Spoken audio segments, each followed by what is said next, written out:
Hello everyone, welcome to my YouTube channel learn and crack it में आपका स्वागत है। जैसे कि हमने लास्ट चैप्टर में एक चैप्टर प्रैक्टिस किया था, अब आज हम उसी तरह से एक नया चैप्टर सीखने जा रहे हैं जिसके बारे में मैं आपको बेसिक से सिखाऊंगा और आई होप सभी को पसंद आए। Okay, now come on the screen. Okay, जैसा कि आपको स्क्रीन पे एक सर्कल दिख रहे हैं। सो व्हाट इज इट, ये क्या है? ये इसका सेंटर है और सेंटर से बाउंड्री तक की किनारे तक की दूरी जो कहलाती है हमारी रेडियस, जिसको हम आर से डिनोट करते हैं। तो हम रेडियस को क्या बोलते हैं? That is are. ओके, अगर इस सेम सर्कल को मैं दो इक्वल पार्ट्स में डिस्ट्रीब्यूट करता हूं तब क्या होता है? Let think. मैंने इसको दो इक्वल पार्ट्स में डिस्ट्रीब्यूट कर दिया, कट कर दिया बेसिकली, और आपको मैंने बोला gate the area of this one. आप इस वाले रीजन का एरिया निकालिए। जैसे कि आप फैमिलियर हैं कि एरिया ऑफ सर्कल क्या होता है। So area of circle is area of circle area of circle is pi r square. अब मैंने आपको बताया दो इक्वल पार्ट्स हैं इसके, दो इक्वल पार्ट हैं मीन्स अगर इस पार्ट का मैं फ्रैक्शन पूछूं तो व्हाट इट विल बी? 1/2, क्योंकि ये कितना है? 1 है, और टोटल कितने पार्ट्स हैं? 2 पार्ट्स हैं, that is a 1/2। So area of shaded region, area of shaded region या शेडेड पार्ट कितना होगा? जो भी एरिया ऑफ सर्कल है उसका हाफ हो जाएगा, तो half of pi r square. Okay, now let's divide it into 4 equal parts. अब हमने इसको 4 इक्वल पार्ट्स में डिवाइड किया। सो इस वाले पार्ट का फ्रैक्शन क्या होगा? कितने इक्वल पार्ट्स हैं? 4 इक्वल पार्ट्स हैं। ये कितना पार्ट है, हम पूछ किसके रहे हैं इसके बारे में, तो दैट इज 1/4। ये कितना होगा? That is also 1/4। ये कितना होगा? That is also 1/4। ये भी कितना होगा? 1/4 होगा।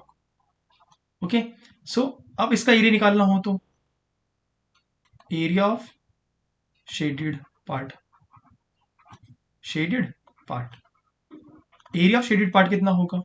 That is 1/4 of pi r square. Okay, now get the area of this one. इसका एरिया बताओ। Now the area of this one, इसका एरिया बताइए आप मुझे। आप कहोगे सर इसका एरिया बताना मुश्किल है, क्योंकि यहाँ पे जो हमने डिवीजन किया था इन दोनों इमेजेस में, हमने यहाँ पे दो इक्वल पार्ट्स में डिस्ट्रीब्यूट किया और यहाँ पे हमने दो चार इक्वल पार्ट्स में डिस्ट्रीब्यूट किया। यहाँ पे कोई ऐसा मेंशन नहीं है कि कितने इक्वल पार्ट्स किए हैं हमने और हमने कितने शेडेड रीजन का निकालना है। यहाँ पे कम शेडेड रीजन है, यहाँ पे शेडेड रीजन ज्यादा है। ऐसी चीजों को, इन सभी फिगर्स को जो मैंने आपको बताया, इन सभी को हम बोलते हैं एरिया ऑफ सेक्टर्स। क्या बोलते हैं? एरिया, सॉरी, इन सभी चीजों को हम बोलते हैं सेक्टर्स। क्या बोलते हैं? इन सभी को means that is known as sector, that is also known as a sector. इन दोनों को हम सेक्टर बोलते हैं, बट ये छोटा है इसलिए इसको हम माइनर सेक्टर बोलते हैं, और ये बड़ा है इसलिए हम इसको, ये बड़ा रीजन है इसलिए इसको हम मेजर सेक्टर बोलते हैं। Okay, now look at this one. अब बताइए, ये भी एक सेक्टर है, this is in a sector. ये भी एक सेक्टर है, ये भी एक सेक्टर है। क्या ये एक सेक्टर है? यस, ये भी एक सेक्टर है। क्यों? क्योंकि एक सेक्टर के अंदर क्या होता है, एक सेक्टर जो होता है उसके अंदर दो रेडियस होते हैं। इसलिए बात करें, एक सेक्टर के पास दो रेडियाई होते हैं, these are the radii, and एक आर्क होते हैं। क्या होती है? एक आर्क होती है। सो इस वाले रीजन के लिए अगर हम देखें तो that one is an arc, ये आर्क है, और ये क्या है? इसके रेडियाई है। यहां पे देखो, ये क्या है? रेडियस है। ये क्या है? रेडियस है। And what is it? This is an arc. यहां पे देखते हैं, यहां पे सेंटर में बीच में एक सेंटर पॉइंट होता है। यहां से यहां तक के डिस्टेंस को हम क्या बोलते हैं? रेडियस। यहां से यहां तक के डिस्टेंस को हम क्या बोलते हैं? रेडियस। और यहां से लेके यहां तक ये क्या हो गया? That is an arc. So ये भी एक सेक्टर है, ये भी एक सेक्टर है, ये भी एक सेक्टर है, और ये भी एक सेक्टर है। Got it? अगर हम बात करें, अभी हमने निकाला था इसका एरिया ऑफ शेडेड रीजन, जो निकाला हमने, क्या निकाला था? That is 1/2 multiply by pi r square. इसका क्या था? 1/4 multiply pi r square. Yes या नो? निकाला था हमने, कैलकुलेट किया था अभी। मुझे एक चीज बताना, सिंपल सा लॉजिक है, what is telling this?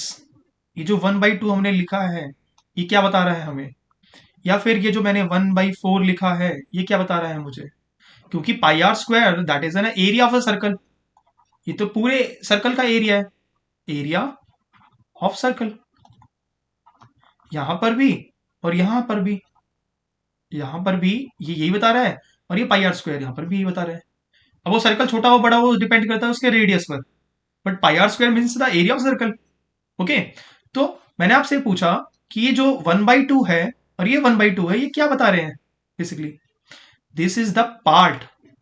Part मतलब एक सर्कल का कितना पार्ट आप पूछ रहे हैं, एक सर्कल का कितने पार्ट के एरिया की आप बात कर रहे हैं। Okay, that is telling us the part of the circle. So that is 1/2, because दो इक्वल पार्ट है जिसमें से आपने बोला एक पार्ट का एरिया निकाल दीजिए। ऐसे यहाँ पे चार इक्वल पार्ट है जिसमें से आपने बोला get an area of a one part of the circle. So अब हम यहाँ पे देखते हैं, यहाँ पे हमें कुछ पार्ट नहीं पता, कुछ रीजन नहीं पता। सो अब यहाँ कैसे करेंगे? That was a biggest question, कि यहाँ पे तो चलो हमें रेडियस पता है, आर्क पता है, but the thing, sorry, arc अभी नहीं पता हमें, रेडियस बेसिकली पता है, आर्क भी हम आगे देख लेंगे आर्क कैसे कैलकुलेट करते हैं। बट द थिंग इसकी, इसका एरिया कैसे निकालें? बिकॉज हमारे पास पाई, अगर हमें रेडियस पता है तो हमारे पास पाई आर स्क्वायर आ गया, बट हमारे पास क्या मिसिंग है? पार्ट मिसिंग है। So how you will get this part? तो ये पार्ट कैसे कैलकुलेट करेंगे हम? ओके, अभी आपके सामने एक मैंने नेक्स्ट न्यू इमेज ओपन की है। अब इस इमेज में देखिए आप, हमारे पास ये क्या है? ये हमारे पास रेडियस है, ये हमारे पास क्या है? रेडियस है, और ये आर्क है। और ये क्या है? एक स्लाइड का एग्जांपल है, सॉरी एक स्लाइस का एग्जांपल दिया हुआ, या सेक्टर का एग्जांपल दिया हुआ बोल सकते हैं। स्लाइड छोड़िए आप, ये हमें क्या इसका एग्जांपल है? ये क्या है? सेक्टर। लेकिन आप एक चीज नोटिस कीजिए, एक चीज और है यहाँ पे, वो क्या है? दैट इज, ये दोनों रेडियस के बीच में जो डिस्टेंस है, ये हम मेजर कर सकते हैं, इसको हम बोलते हैं थीटा। इन दोनों रेडियस के बीच में जो डिस्टेंस है, इसको हम मेजर कर सकते हैं। तो ये किसको बोलते हैं? थीटा। क्या बोलते हैं? थीटा। दैट इज, जिसको नोन एज एंगल बोलते हैं। अगर मैं आपसे पूछूं दोनों रेडियस के बीच में कितने डिग्री का एंगल बना रहा है, दैट इज थीटा। कितना है? थीटा है। अगर मुझे थीटा पता हो, तो पूरे सर्कल का तो मुझे पता है, कि जो कंप्लीट एक सर्कल होता है, if I am trying to draw a complete circle, तो एक कंप्लीट सर्कल का जो एंगल होता है, that angle will be 360 degree. कितने डिग्री का होता है? 360 डिग्री का होता है कंप्लीट एंगल।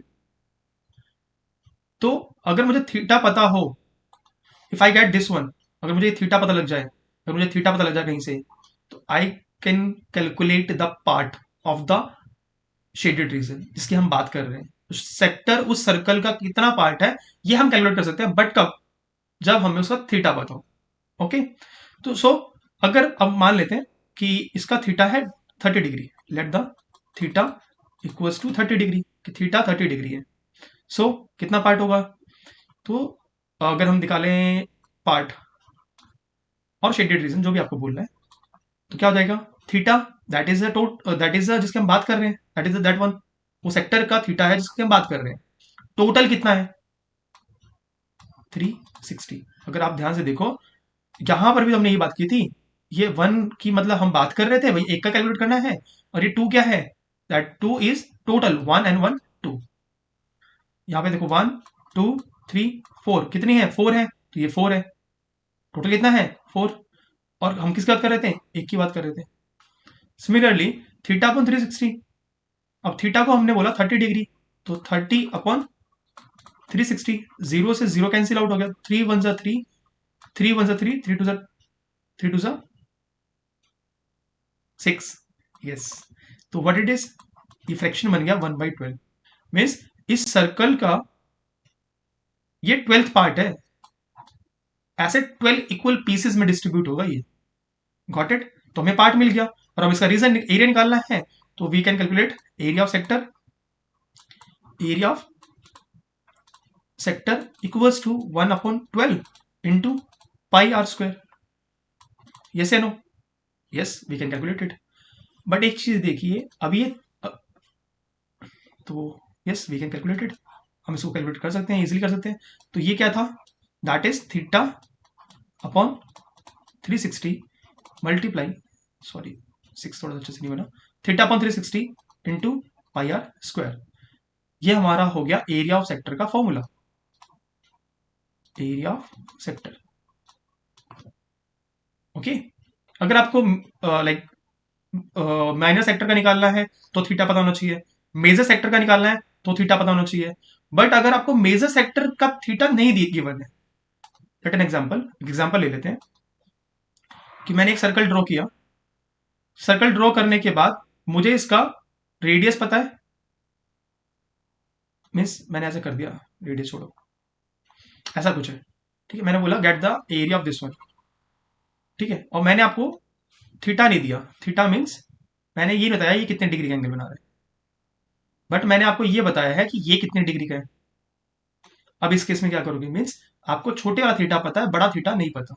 तो हमें पता है एक सर्कल, अगर मैं इसको एक कैलकुलेट मान लेता हूँ और इसको बी ले लेता हूँ, तो हमें पता है the angle of A plus angle of B कितने डिग्री का होगा, 360 डिग्री का होगा, क्योंकि एक सर्कल जो होता है वो 360 डिग्री का होता है। अब ए लेट करता हूँ मुझे 40 डिग्री की वन है, ए कितना है, हमने मान लिया कि ए इज 40 डिग्री, लेट ये कितना है 40 डिग्री है, and 40 plus B equals to 360 degree होता है। So angle B equals to 360 minus 40, angle B equals to 320 degree. So हमारे पास थीटा आ गया, वी कैन कैलकुलेट। और हमारे पास, या फिर अगर हम इसकी बात करें तो एरिया ऑफ सेक्टर का फॉर्मूला हम ये भी लिख सकते हैं, बहुत जगह आपको ये भी लिखा मिलेगा, area of major sector, area of major sector, यहाँ पे मिसिंग है, आपको बहुत जगह ये लिखा मिलेगा 360 माइनस थीटा, थीटा कौन सा है, माइनर सेक्टर वाला है, upon 360 upon 360 multiply pi r square. So घबराना नहीं, जो गिवन है उस अकॉर्डिंग सोल्व करना है, पहले देखना है कि क्वेश्चन क्या पूछ रहा है। लेट एग्जांपल, एक एग्जांपल कर लेते हैं इससे पहले। The question is calculate the area of sector, आपको एरिया ऑफ सेक्टर निकालना है, एंगल गिवन है, ऑफ एंगल, देखो सेक्टर ऑफ एंगल पूछा हुआ है, गिवन है कि आपको एरिया ऑफ सेक्टर निकालना है, एक सेक्टर है उसका एरिया निकालना है, ऑफ एंगल कितने डिग्री का सेक्टर है वो, अगर मैं सेक्टर बना दूं 60 डिग्री के बने, तो 60 डिग्री का हमने एक सेक्टर बना लिया, तो हमें इसका एरिया निकालना है, भाई थीटा गिवन है तो हमने लिख लिया theta equals to 60 degree. The circle has a radius of 6 degree, sorry, circle has a radius of 6 degree, 6 centimetre. तो we can say that r कितना है हमारे पास, 6 सेंटीमीटर है। तो एरिया ऑफ सेक्टर क्या होगा, area of sector equals to theta upon 360 into pi r square. Theta कितना है 60 degree, three upon 360 multiply, pi की वैल्यू कितनी है 22/7, रेडियस कितना है 6 का स्क्वायर। नाउ देखो, मैं दूसरा पेन यूज करता हूँ, मेरी कंफ्यूजन बहुत हो जाएगी आपको। देखो जीरो से हमने जीरो कट किया, जैसे नो 6 6 जा 36, 6 1 जा 6, और इस वाले 6 से हमने ये वाला 6 कट कर दिया, तो हमारे पास क्या बचेगा 22 मल्टीप्लाई 6/7, जो कि मल्टीप्लाई करने के बाद बन जाएगा 132/7 centimetre square, that is our area. Okay, now आज के लिए बस इतना ही, धन्यवाद। कल मिलते हैं नई वीडियो में और दूसरी वीडियो में, जिसमें हम सीखेंगे एरिया ऑफ सेगमेंट निकालना सीखेंगे, और से रिलेटेड कुछ क्वेश्चन करेंगे। फिर मैं आपको उसके बाद कुछ पीवाईक्यूज कराऊंगा, जो कि बहुत बढ़िया क्वेश्चन होंगे, जो कि आपके बोर्ड एग्जाम्स में रिपीटेड होते हैं, लिटरली बिलीव मी, और वो उसमें से क्वेश्चन 100% आएंगे, आई कैन गारंटी इट। अब ऐसा नहीं है सेम आएगा, मैंने बोला तो सेम आएगा, ऐसा नहीं होता कभी भी, कोई भी टीचर बोलता है तो वो उसके एक्सपीरियंस पर बोलता है, और बार बार क्वेश्चन रिपीट होते हैं, उस तरीके के रिपीट होते हैं, तो इसलिए गेस करते हैं कि यार ऐसा पेपर आएगा। सो पढ़ते रहिए, ध्यान रखिए, मिलते हैं नेक्स्ट वीडियो में।